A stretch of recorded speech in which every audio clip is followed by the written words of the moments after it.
Hey everyone, welcome back. In this video, I'll show you how to update Proton Pass in 2026.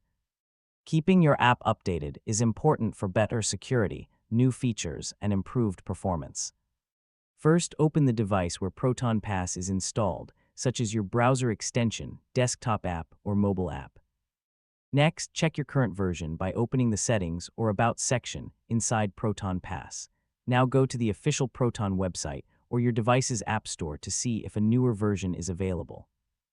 Next, if you are using a browser extension, open your browser's extensions page and enable automatic updates if it is not already turned on. Now click the Update button if one is available, or reinstall the latest version directly from the official source. Next, wait for the update process to finish completely before using the app again. Now restart Proton Pass to make sure all new changes are applied correctly.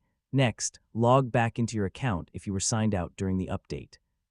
Finally, confirm that your vault, passwords, and secure notes are syncing properly after the update, and that's it. You've successfully learned how to update Proton Pass. Your app is now up to date with the latest features and security improvements. And don't forget to like, share, and subscribe for more helpful tutorials.